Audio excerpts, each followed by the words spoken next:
Welcome to Oyate Today. Oyate in Lakota means people.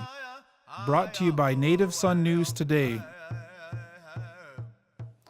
Hi, welcome to Oyate Today. I am your host, Richie Richards.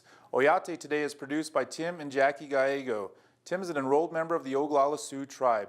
Our guest tonight is Mrs. Connie LeZotte, Executive Director of Storybook Island here in Rapid City. Thank you for being here, Mrs. LeZotte. You're welcome. I understand that you've been the Executive Director at Storybook Island for 11 years now. Going on my 11th year, yes. How has that been for you then? It's been a wonderful adventure. Everything is different. Everything changes every day. You just got to be ready for it. Definitely, and it's a great service for our community. Yes. I, have taken my own children there, my own nephews and nieces. So good. Great institution in our town. But could you give us a little bit of history of Storybook Island? I understand it originally started at another site before it came to where it is currently at. Correct.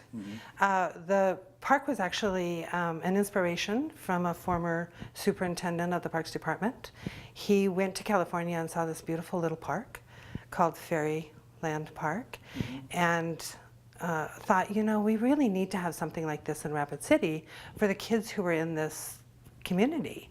So he came back and talked to his Rotarian fellow Rotarians, I should say, and they said, yeah, let's do this. So they began the park. It was actually located north of where the park is now. Sure. So it remained there. In 1959, on August 16th, 10,000 plus people came to that park in that one day. On that first opening day. That's how excited the city of Rapid City and the surrounding area was. Imagine that. I would love to have 10,000 people in one day at Storybook Island. But that became the opening day, and from that way forward, it's simply grown. And for those of our viewers and community members who have not been to Storybook Island, I'm not sure if that person exists, but for those who have not visited the park, what's some of the highlights within the park? What is it exactly? Well, there are people who live in this area who have not been to Storybook Island, and I would love to have them come.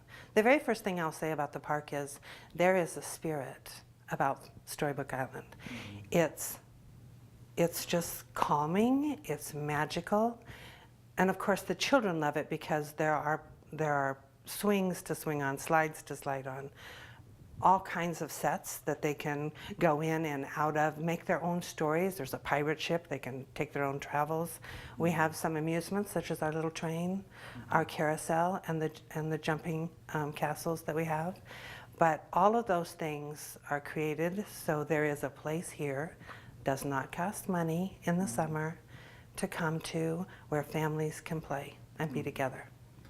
Now I understand the flood of 1972 destroyed the original site. Yes. And so could you talk a little bit about that and the move into the current, where is it currently held at? Because where it was in the year 72, it did take out the entire park, to my understanding.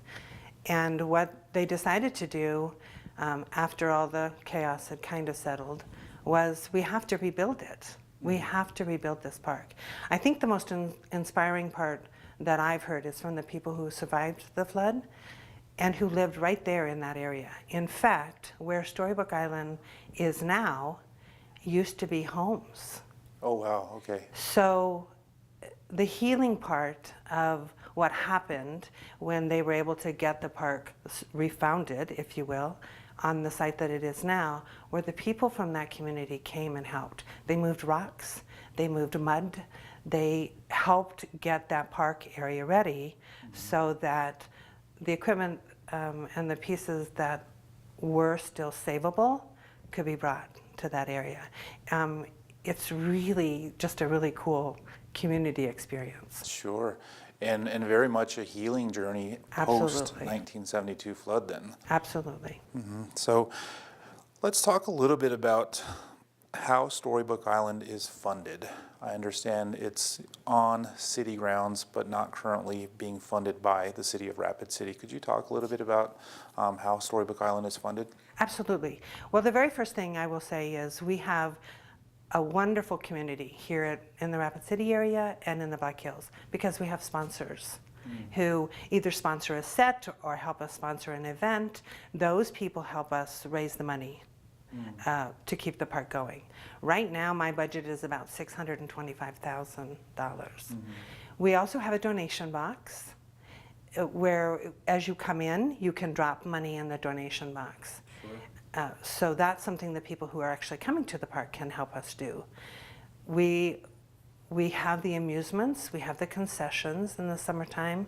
We do not charge admission at all in the summer. We want this park to be a free admission park. But in the off season, we have our Once Upon a Festival, which is a 3-day weekend. After Labor Day, we also have the Safe and Sweet Trick and Treat. We've only done it for 3 years, but it's become a huge event. Yeah. And then, of course, our Christmas Nights of Light, which runs for about a month. It starts the night after Thanksgiving and runs all the way through to the end of the year. You can celebrate the New Year's here at Storybook Island. Yeah, I actually have one time in the past, so Good. Very fun. Could you talk a little bit about your need for, I assume with a $625,000 budget for a year, that there's probably a need for volunteerism. Could you talk a little bit about what some of those needs are for Storybook Island? Well, probably the very first one that I think about is the volunteers that we would like to have when we do the events. You know, we run lots and lots of games and activities for the kids, so we need to have people who are facilitating those events. That's probably my first one. We also have an opportunity for people to come in and help decorate. We're pretty particular, I will say, because our customer now is pretty particular about how the park looks. You just can't throw something and light it up. It has to look nice. So if you're interested in helping us do that, that would be awesome. And we also have cleanup days. So we do that in the fall and we do that in the spring. Would that be like a whole park cleanup then and kind of general maintenance? And Raking of leaves and picking up sticks and doing all those kinds of things, even cleaning. So we have some indoor stuff as well, but most of our things happen outdoors because it's 8.5 acres. Sure. And have you recently put any new sets in there or some new attractions that have recently come in for those who haven't been there for a while? Well, probably the most recent one we have is the carousel. We are now in the process of trying to raise the money to build our carousel house to protect it because it is an antique carousel. It is one of 6 remaining carousels of that era that are working today. In the United States? In the entire United States. Wow. So not only are we trying to restore the horses, we're also trying to keep the carousel in its entirety intact. So, but right now we have, I think, 18 horses that are rideable, and the kids love it. It's a wonderful addition to the park. Sure. So that's probably the thing that people come now, like, we heard you have a carousel. And yes, we do. The little train is always probably the most popular. Every child wants to be, you know, the driver of the train. But the pirate ship holds its own. It's out over the water, and it crosses across to Pirate Island, where the Lost Boys Treehouse is. So we have a lot of different places that kids can use their imagination and be whoever they want to be. Yeah, that's fun.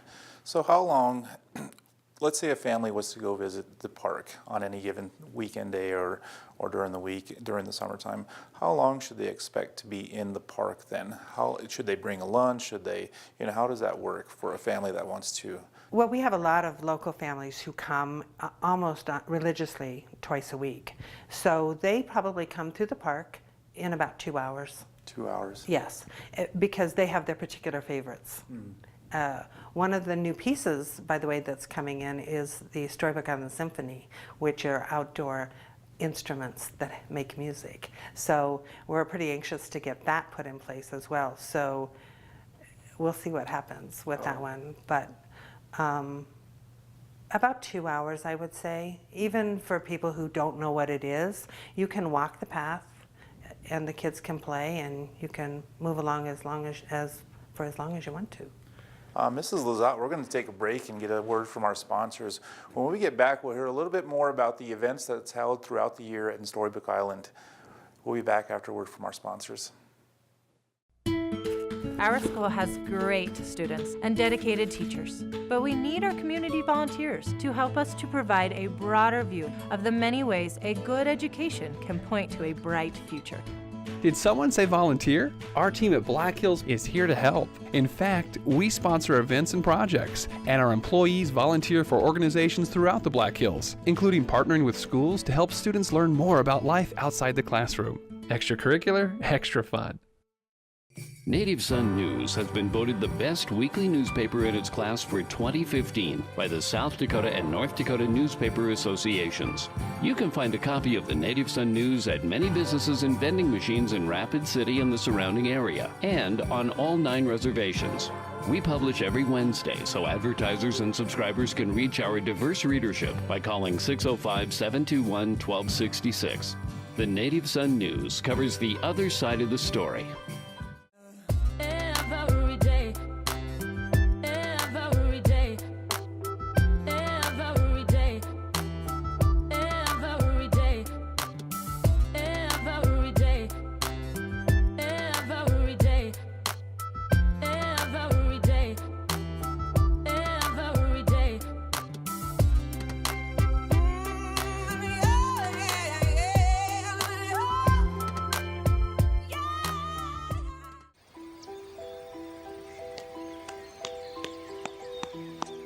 I have a dream.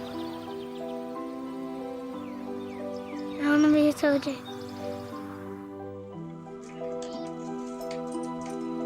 I have a dream. I want to be a construction worker. You can help kids' dreams come true by donating to Rural America Initiative's Building Fund. Hi, welcome back to Oyate Today. I am your host, Richie Richards. Our guest tonight, once again, is Mrs. Connie LeZotte, Executive Director of Storybook Island here in Rapid City. Once again, thank you for being here, ma'am. You're welcome. Let's talk a little bit more about the volunteers. I understand some high school groups and some other groups of youth come out to the park to volunteer. Could you tell me a little bit about those groups and the contribution that they make to the park? It is a wonderful opportunity for them to get some volunteer hours in. Often the schools require it, but I think they find out that they like it once they come, because it's an opportunity for them to come back to a place where they played when they were little, but now they're doing something to give back. The National Honor Society, a lot of the groups, the Beyond the Books groups, we've had Boy Scouts, Girl Scouts.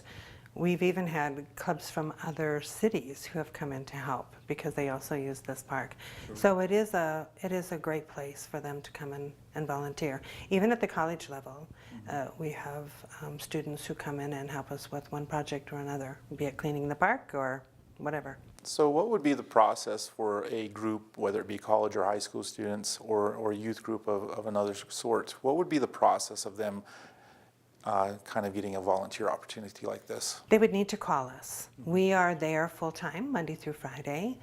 So they just need to call the Storybook Island number and let us know that they're interested. And when that time comes, we'll get a hold of them and say, here's when we're planning to do it. Sure, sure. Now, we talked a little bit about some of the events throughout the year there, but could you talk a little bit more about Once Upon a Festival and what that event entails? Sure. Once Upon a Festival was actually created by the leadership class of 2008. They saw that Storybook Island needed help and wanted to keep the park admission free for the summer. So what their idea was to, after the summer season was over, the following weekend, have a big comeback to Storybook Island for the last hurrah, but it would be a feed event. And that was an opportunity for Storybook Island to earn some money. And we have games and activities, like 15 to 20. The kids can play. Some are for older kids, some are for younger kids, but it's 2 days of a whole lot of fun. Including food. Including food. We have vendors who come onto the site. They have everything from, barbecues to lemonade stands, We also have vendors who do clothing and jewelry and crafts. It's an opportunity for the whole community to come out. Oh, that's fun. That's always fun. And I understand you do a safe and sweet trick and treat event. We do. I have been approached several times by people who say, Connie, you have to do something for Storybook Island at Halloween. And I'm like, we can't, because we decorate for Christmas starting the 1st of October. So we don't have time to put a Halloween event together. It was brought to me by Sharice Tatum, who is also a big part of our summer activities with the Character Day. She said, Connie, what if we do our take of 'Twas the Nightmare Before Christmas? Oh, fun. Which I said, oh my gosh, we could do that because we already have Christmas lights. So that's how it got started. Kudos to Sharice for keeping on me. Sure. But it's only been 3 years that we've done it, and it's a great success. So it is really a place where kids can come and get their candies and see everybody else in costume. Everybody dresses up, even the adults. So would this be held on Halloween Day then, or? The first year it was on Halloween, because that was the Saturday. But since then, it will be the Saturday before Halloween or on Halloween. So if it's the Saturday before, next year, that's when it'll be. And the kids come in their costumes, families come in their costumes. Absolutely. 121,000 pieces of candy went out those gates. Wow. In 5 hours. That's fun. Yes, That's it was fun. great. And you mentioned Character Day. What's Character Day about then? Well, our park is completely full of characters, be they from storybooks, excuse me, of old or of the new ones. So we have people who come, and the kids are encouraged to dress up as well. The group that comes in and helps us is a remarkable group. They dress and look like the characters that they're representing. And they're called Bunny's Heroes. That's the name of their group. And they do a lot of work with us as far as bringing that element to the park, so that there are live characters who are actually some of those characters that we have there in the park. They're great. Part of Oyate today, and what we like to highlight, is groups that are working with Native Americans and Native American youth. One of the special events that stands out to me, what's in Storybook Island, is the Story of the LeZotte Song and Dance event that you have done annually over the past few years. Could you talk a little bit about that and who's involved with that? Yes. That's a big part of my heart. We have a lot of Native American children who come and visit us all summer long in the park. But we never give them an opportunity to be able to see some of their Native American culture in the park. So I thought that was really important that we be able to do that.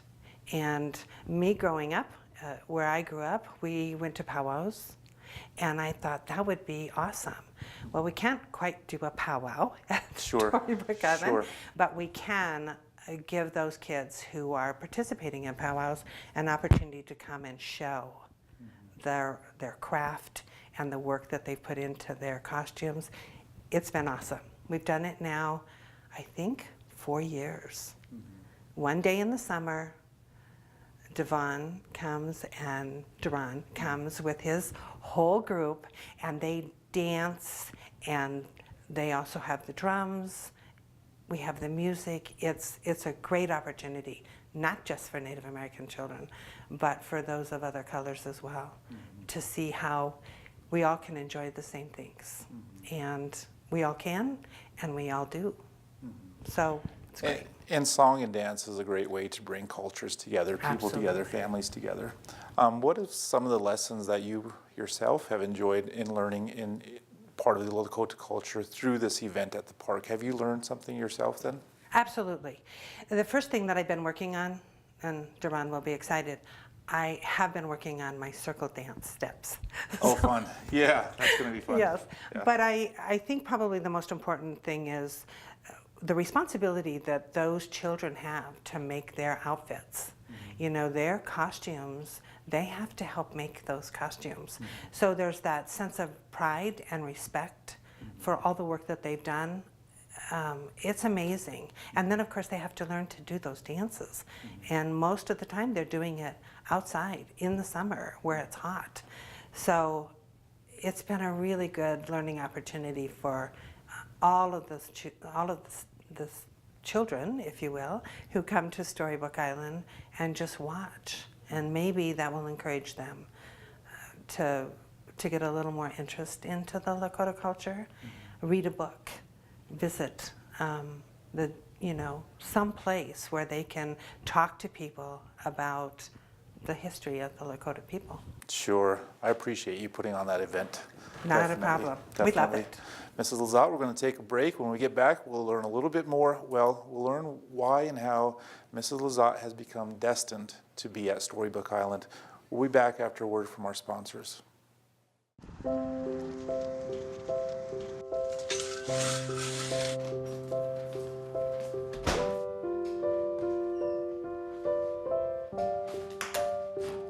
I like to eat apples and bananas. I want to eat apples and bananas. I need to eat apples and bananas. Why can't I eat apples and bananas?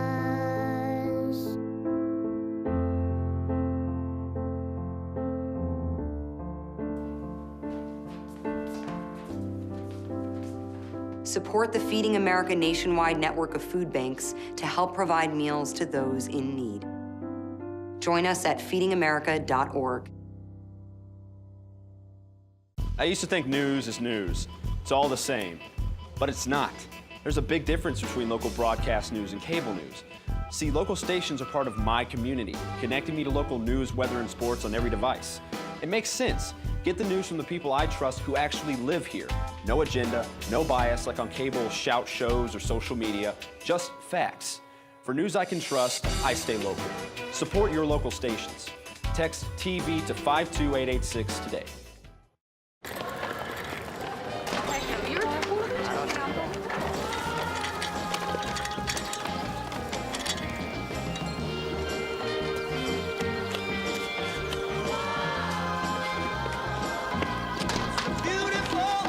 Thank you.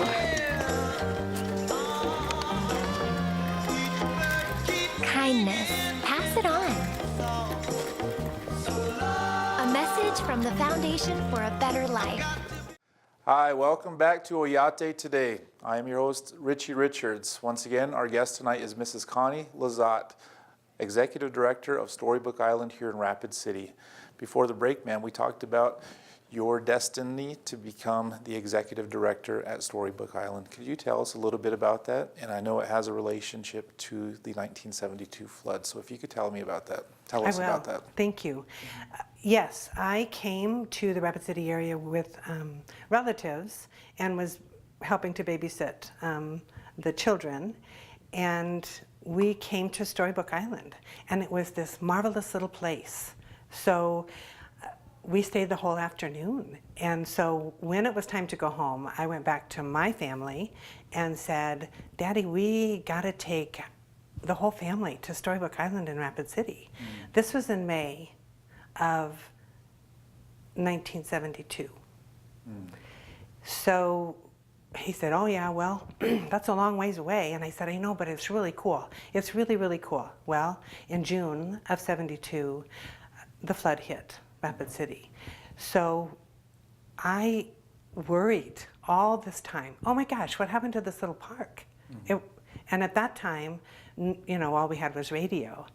And so when I moved to Rapid City, when my husband got a job here, the very first thing we had to do was find out if Rapid City still had Storybook Island. Yeah, yeah. And it was, but it was different. And I had to understand why, because the entire area, all of those homes, all of those sets that they had at that time were taken in the flood. And so they rebuilt it on the site that it is now.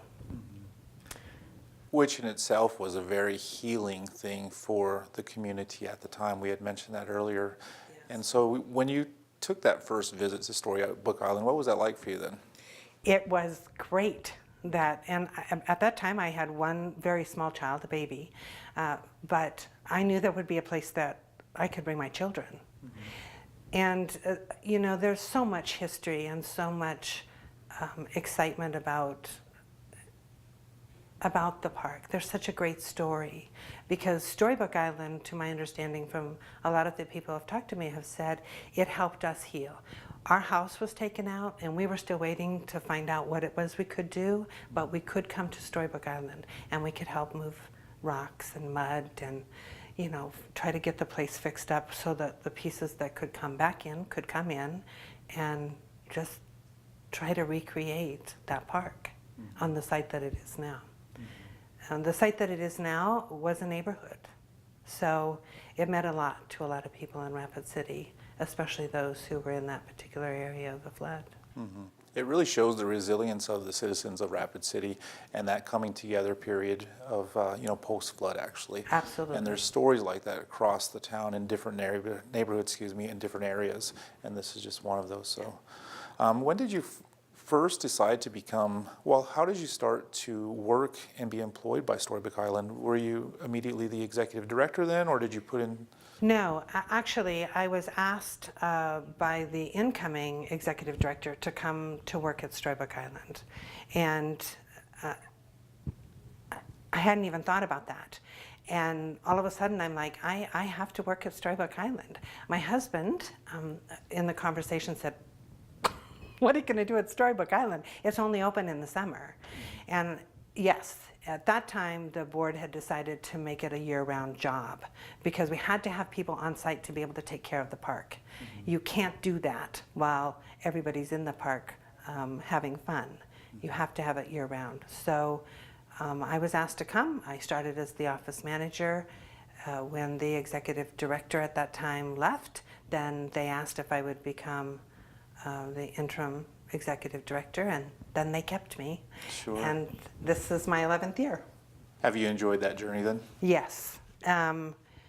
It's a remarkable journey. My growth personally is unbelievable, but I also know what happens to those families when they come. That spirit is there.